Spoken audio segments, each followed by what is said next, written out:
Hi, good evening. I'm here celebrating Black History Month at Brent Libraries, at Willesden Green Library to be exact, and it's going to be a wonderful evening, and I'm here to impart my journey as a Jamaican and celebrating Jamaica 50th. If I could ask you to put your hands together to welcome Kwame McPherson. When I started to look at Jamaica 50th and celebrating it, especially for this particular event, I was wondering what I was going to talk about. And one of the things, like I said, I came was talk about the language. Like I said, one of the proponents of the patois was Louis Bennett. And Louis Bennett had taken what they had deemed to be a poor language to a wider market. So it began to become acceptable only when it came abroad. But once it's accepted outside, then everybody accepts it back in Jamaica. So that's what happened in terms of the patois. Who knows the Bible? Yes, Jesus wept. In the patois Bible, it said Jesus bawled. No, because the patois is such a colorful language, we immediately know what it means. Prime Ministers, be aware. Your subjects now care. Jolly old England in a mess.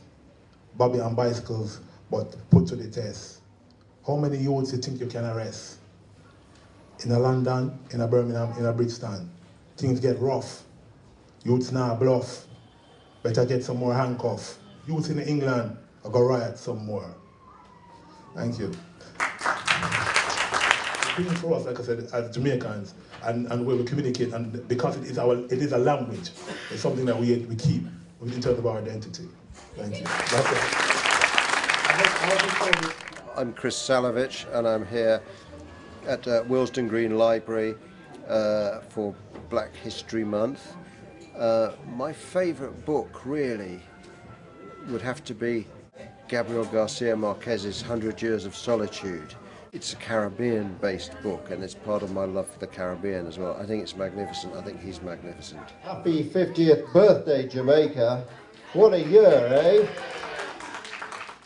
The first mention of the word John Canoe came in 1974 in Edward Long's History of Jamaica.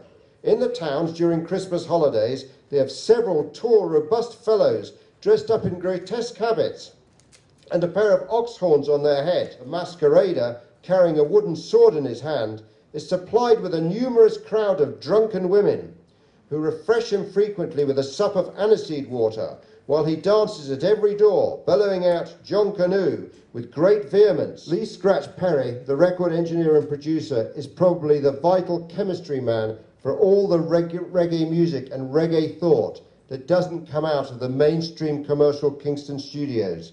And he regards Jamaica itself as a truly God-blessed land. And you'll be coming here to Jamaica to write because you want to write about something new, because the old-time writing is over. That's why you're here. And reggae music carry it at this time. Jamaica. Because I think Jamaican music is perpetually self-regenerating. And, I mean, for example, after Bob Marley went, was that period of kind of slack music sort of personified by people like Yellow Man, for example. But also he's part of, that very rough dance hall music. There's always something going on, there's always many levels going on, I think, in Jamaican music. How do they come? Along with Toots and the Maytals' Funky Kingston and the Wailers' Catch a Fire album, this formed the reggae primer triumvirate for the left-leaning middle classes of the UK, looking for what would come to be seen as the seeds of world music. Thank you very much.